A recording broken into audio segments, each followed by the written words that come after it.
So yun mga kababayan, mga kabarangay, no? Time check po, alas 6 na po. Thanks to God, medyo maliwanag. Pero alas 6 na mga kababayan. At kung mapapansin ninyo, binili na namin to sa 7-Eleven, yung tsinelas ko. Kasi nalaglag po kasi yung isa naming pick up, nalaglag yung isang gulong niya. Kaya naputikan yung aking sapatos. No? Ayo, meron naman eh. Naputikan po yung aking sapatos kaya. Pero sa hapon na ito mga kababayan, may pupuntahan kami dito. Yung sinasabi po nila na dalaga na pinanganak na may kakambal na ahas. So ako mismo mga kababayan ay hindi talaga makapaniwala. Pero maraming mga kababayan or kapitbahay dito na nagpapatotoo. So gusto ko mga kababayan makausap mismo yung nanay at saka yung anak na kambal daw niya ay ahas. Kayo mga kababayan, naniniwala po ba kayo doon? Comment nyo dyan mga kababayan kung may mga nabalitaan na kayong ganun. At samahan nyo po ako para malaman natin kung totoo nga ba. Ayon sa kanila mga kababayan, pag napapalayo yung ahas na yun ay humihina yung kapatid. No? Kaya samahan nyo ako mga kababayan, kahit umulan, kahit gabi na, pupuntahan pa rin ng Team Daddy Frankie. At dito rin mismo sila nakatira sa kagubadan na ito. At hindi daw sila umaalis dito dahil pag lumayo daw sila sa areang ito, manghihina nga po yung bata. Samahan niyo po ako kung gaano nga ba katotoo ang balitang ito. Nakakatakot naman dito, Sam. Maraming ahas. Teka lang, asan na yung mga boys? Samahan niyo ko para pag nakagat ako ng ahas, may kasama ako. Tingnan niyo yung mga kasamahan natin mga kababayan. No? Babagal maglakad. No? Tara. Tapos nagkataon pa na kailangan itaas ang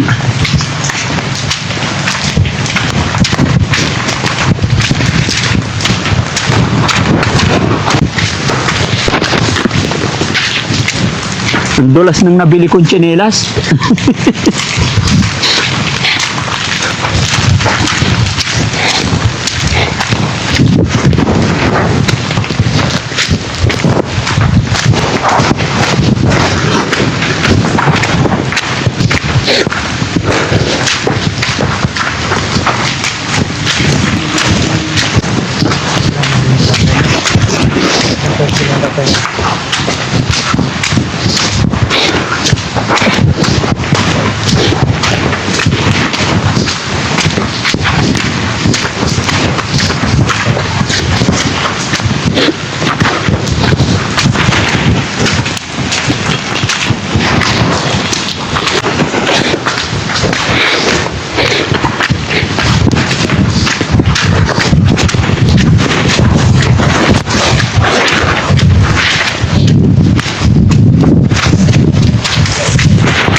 Tunayan nila, pero asan na yung ahas?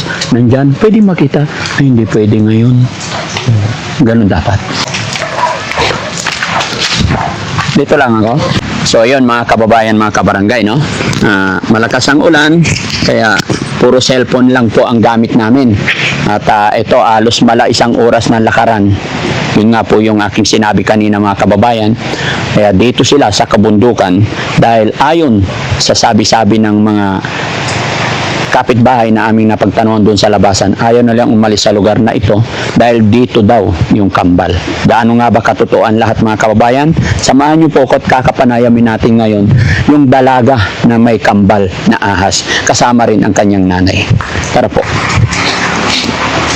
Hello Nay, magandang hapon po. Magandang gabi na pala. Gabi na hapon. Ay, kumusta naman kayo dito Nay? Ayos rin po. Anong pangalan po ni Nanay? Marina. Nanay? Marina. Marina, ilang taon na po kayo? 58. 58. Ilan po anak niyo? 5. Nasaan po ang asawa niyo po? Nandyan sa loob po. Okay. Anong pinagkakakitaan niyo po rito, Nay? Nagtatanim po kami. Pagtatanim ang source of income. Hi ate, Hello po. anong pangalan mo? Zara po. Zara. Ate Sara, ilang taon ka na? 14 po. Nag-aaral ka? Apo. Oh, very good. Kumusta pag-aaral? Okay lang naman po. Medyo stressful pero nakaya naman po. Ba't ka naman na-stress? Marami po kasing mga schoolworks, tapos mga project ganun po. Okay. So, Sara, kaya nandito si Daddy Frankie o nga pala. Ako pala si Daddy Frankie. Kilala niyo po ba si Daddy Frankie? Medyo po. Naririnig niyo na. Apo. Salamat. Kaya po kami nandito dahil sa nabalitaan ko po na may kambal ka daw na ahas. Totoo ba yun? Sabi po nila mama sa akin, syempre po hindi ka naman po alam nung kasisilang ko. Sabi po nila sa akin nung yung nakakaunawa na po ako, sinabi po nila sa akin na may kakambal daw po ako na ahas. And then po, nung may pinuntahan po kami nila mama nun, tapos pag uwi ko po sa bahay, nakita ko po yung ahas sa loob po ng bahay. Anong naramdaman mo nung nakita mo yung ahas? Ano po, tuwa po, ganun kasi parang matagal ko rin po siya nung hindi nakita, tapos nakita ko po siya that time, so parang happy po kasi parang makakabanding ko siya, ganun po. So, ibig sabihin, nung nakita mo yung ahas, parang nagbanding din kayo. Apo, Ilang taon ka nun nung nagbanding kayo ng kapatid mo? hindi ko na po maalala pero nasa elementary pa lang po ako nun. Ilang beses kayong nagkikita ng kapatid mo? Nung bata po ako, isang beses lang po yung natatandaan ko na nagkita po kami. And then, hindi ko po sure kung siya yun. Pero, parang nakita ko po siya, this high school po ako, pero nakalimutan ko po kung saan. Ano yun? Kusang nagpaparamdam ba yung kapatid mo? Pumupunta dito sa bahay nyo? Hindi ko po alam.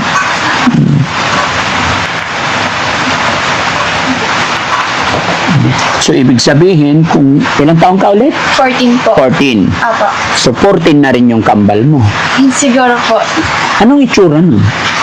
Ano po, para siyang ahas po talaga yung itsura niya. Tapos, yung kulay niya po, para pong stripe na may pagka-dot ganun po, yung itsura niya. So, paano yun? Nung after nyo mag-banding, umaalis din siya? Opo, nung after po namin nun, like may pinasukan po siyang butas, tapos hindi ko na po siya nakita nun, simula nun. Tapos nung nakita ko ulit siya, ngayong high school na po. Nakita mo ulit nung high school. Apo. Ano yun? Lumalaki rin ba siya? Parang may pinaglaki po siya ng onte, pero hindi po kasing tulad ng mga ibang ahas na mabilis po yung paglaki. Ganun po. Nay, okay ka lang, Nay? Opo. Gaano katotoo po yun? Saan ka po ba nanganak, Nay? Sa hospital. Sa ospital. So, ipinanganak mo dalawa? Oo. Ano yun? Habang pinagbubuntis ninyo, alam nyo na po na kambal yung anak nyo? Oo po, alam ko na po. Kasi sinabi nung partera, yung partera namin dyan, nagpahilot ako. Sabi niya, may kambal yung anak mo, may kakambal yung anak mo, sabi niya. Pero hindi niya naman sabihin na ahas. Siyempre, alam niyang takot ako siguro kung sabihin niyang ahas. Kaya sabi niya, may kakambal, sabi lang niya. Ano yung kartera po? Yung partera, yung nagpapaanak. Ano yun? Hindi sa doktor? Hindi pa ba nagpa-ultrasound para makita? Ay, wala pa noon. Wala pa. Oo. 14 years ago, 14 years siya. Meron na po na eh. Pero hindi ako nagpapa-ultrasound. Hindi ka nagpapa-ultrasound. Oo, Partira, yung sa bahay-bahay lang na Opo. nagpapaanak. Opo. Parang hinihilot-hilot lang. Oo. Naramdaman nung nagpahilot ako, naramdaman niya na may kakambal. May kakambal. Opo. Siguro naman, siyempre, pag nasa tiyan mo, pati ikaw, nararamdaman mo rin. Opo, nararamdaman kong may gagalaw-galaw. May gagalaw. Tapos nung nanganak ka na, Nay, nakita mo po yung ahas talaga? Oo, sinabi ng asawa ko. Anong sabi ng asawa niyo po? Sabi niya sa akin, huwag kang magamba. Sabi niya, may kakambal yung anak mo. Sabi niya, pinakita niya sa akin. Opo. Nung nakita nyo, ano nakita nyo po? Ahas. Ahas talaga. Opo. Maliit pa nung nakita ko parang kon lang ng yung kon ng nyog, yung ting-ting na nyog. Ah, parang walis tingting. Oo, ganun lang. Anong kulay po na? Kulay itim. So, inalagaan nyo po. Opo. Gaano nyo katagal inalagaan yung ahas? Mga 2 taon kasi 2 taon na nakita ko, na last na nakita ko yung ahas, 2 taon na. Tapos, after 2 years yung inalagaan, Wala na, hindi ko na nakita. umalis. Oo. Paano nyo inaalagaan yung ahas na eh?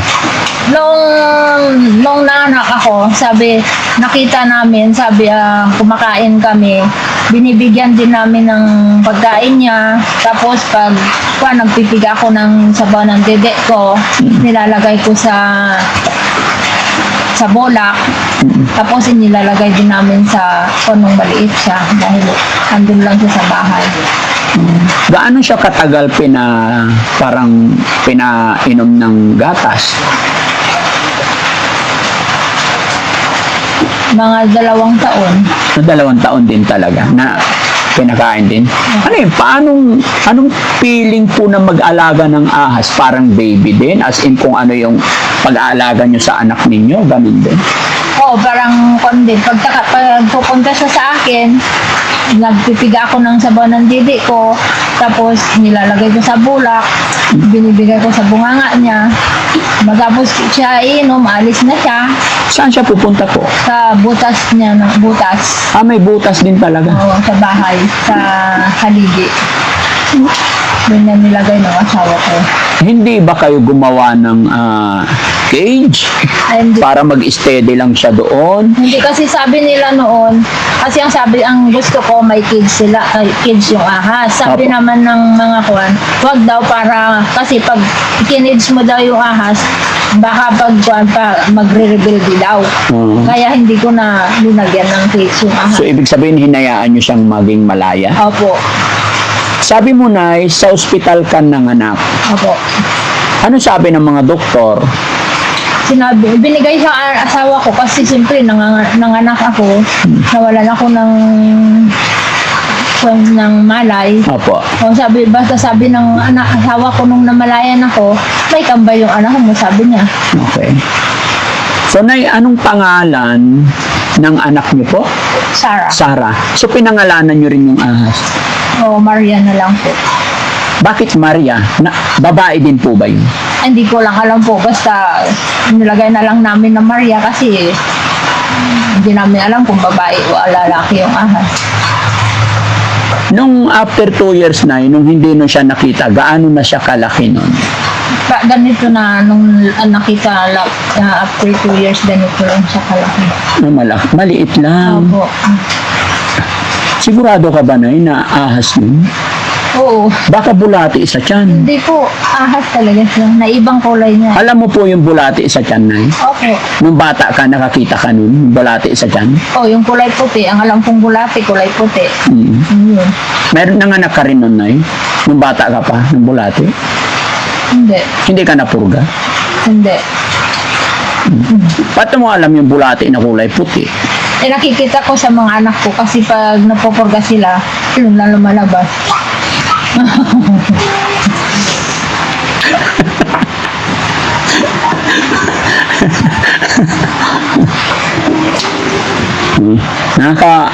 Nakakagulat, no?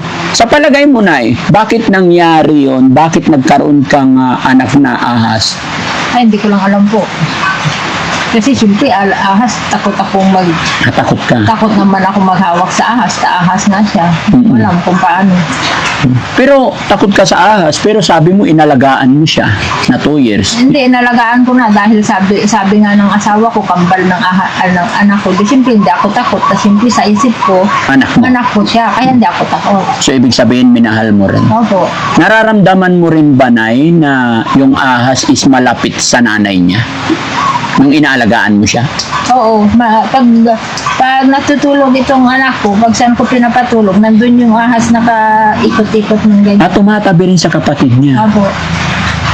So ngayon, Nay, sabi mo, naramdaman mo, anak mo yun. Ilang taon nang hindi mo nakita, kung 14 years. Ano nararamdaman mo ngayon na hindi na nakikita yung kapatid niya? Wala, nalulungkot. Nalulungkot niya. Ate, Po. ilang taon mo nang hindi nakita yung kapatid mo, nararamdaman mo pa ba na nandyan siya sa paligid? Ano po, sometimes po may naririnig akong weird na sound pero parang sinasawalang bahala ko na lang. Hindi mo tinry na hanapin siya? Ano po, nung time po na, di ba, may pagkain po ako, I thought po, lalapit siya, ganyan. Tapos tinatawag ko po siya sa name niya na Maria. Tapos nagtatapon po ako ng piece ng pagkain ko. Tapos wala naman pong lumapit. Walang lumalapit. Wala po. Palagay mo, nasaan na yung kapatid mo ngayon? Sa palagay ko po, feeling ko po andito lang po siya kasi ayaw niya magpakita. Okay. Bakit kaya ayaw niya magpakita? Hindi ko lang po alam. Okay. So yun, mga kababayan, mga kabarangay, no? Gaya ng aking sinabi, ngayon lang po ako nakarinig na sa kanila mismo nanggaling yung mga balibalita. Dati-rati po, mga kababayan, ay nababasa ko lang po yan sa comics, yung ganyang kwento. Pero sinanay na at ang anak yung nagpatunay. Kaya lang, wala daw dito yung kambal, hindi nagpaparamdam sa ngayon. Pero may mga panahon daw na nagpaparamdam, no? Gaano nga ba ito katotoo, mga kababayan? At ito, mayroon pa silang pinapakita na birth certificate.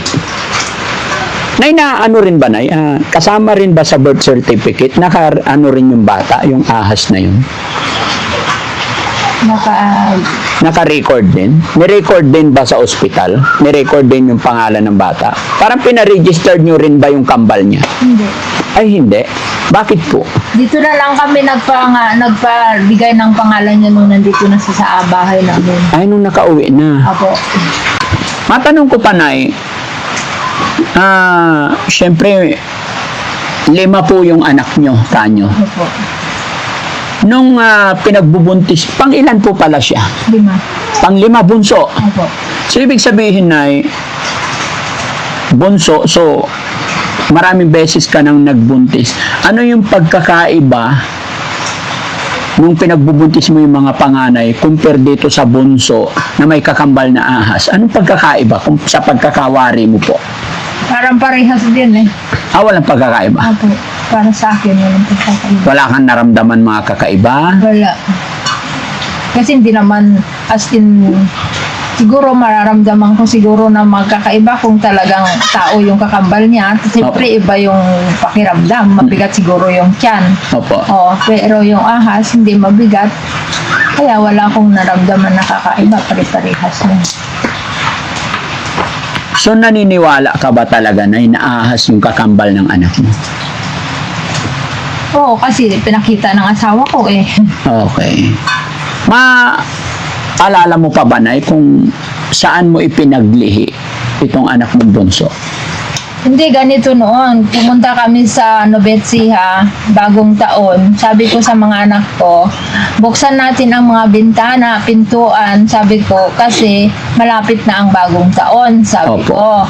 Pagbilang ng kwan sa radyo ng pag 1, sabi niya, tinignan ko yung kalangitan, marami na yung paputok-putok na pataas, di ba? Pag luces, pataas sana siya. Opo. Pero yung nakita ko talaga, pabilog siya ng pababa, na parang bulang kristal. Kaya yun siguro ang nagmagic siguro, Nagmagic ang... yung bulang kristal. Anong minagic niya po? yung naging ahas yung kambal niya kasi buntis ako nung nakita ko yung bolang kristal. Okay. Kaya yun siguro ang dahilan. So, sabi ng anak mo, Nay, may mga araw, panahon na nararamdaman niya yung kapatid niya. Bilang isang ina, nararamdaman mo pa po ba yung anak niyo na kambal niyang ahas? Hindi na po. Hindi na nagpaparamdam. Hindi na nagpaparamdam sa akin. Maliban siguro sa kakambal niya. Kasi kakambal nga niya. O, sa bagay, kung talagang kakambal kasi, Oo. mas malakas ang pakiramdaman nilang dalawa. Opo. So, yun. Salamat, Nay, no? Kumusta pag-aaral? Okay lang. Okay naman. Sana makakapagtapos ka ng pag-aaral, no? Kumusta ang buhay ninyo dito? Okay lang naman. Okay lang naman. Kumusta si nanay? Okay lang naman din po siya. Yung tatay? Okay lang po nasa loob. Okay. Totoo ba yung sinasabi nila na pag may karamdaman yung kambal mong ahas, nangihina ka rin? Yung hindi ko po alam kasi hindi ko naman po especially hindi ko naman po nakakausap yung kakambal ko. So, hindi ko po malalaman kung may sakit siya or nangihina siya. So, hindi ko po masasagot yung tanong niyo kung nangihina siya, nangihina rin po ako. Pero may mga time po na wala naman akong ginagawa ganun. Pero bigla-bigla na lang po kung may mararamdaman na something ganun. Ay, maraming salamat, ha? Opo. Sa iyo rin, salamat. Dahil sabi mo nag-aaral ka, magbigay ako ng kaunting pangbaon mo. Nay, magbigay ako ng pambaon ng anak niyo po, So, bigay ko po na 5,000 po para pambili na kung anong pangailangan niyo. Sana nakatulong po. Opo, thank you po. Salamat sa pagkwento mo sa amin ng buhay mo. No? Thank you. Okay, maraming salamat po. At Nay, i-upload namin to sa YouTube. Mapapanood ng mga kababayan natin. Okay lang po ba? Sa mga kababayan natin, baka may gusto kang sabihin. Wala naman. Wala po. Salamat po. Sige, ma'am, salamat po. Thank you po. Thank you. Ayan na yata yung ahas, oh. Ayun, oh. Ayan na yata yung ahas, guys, oh. Ba narinig niyo yung usapan natin. Tara na, takbo tayo. Delikado, nakakatakot dito.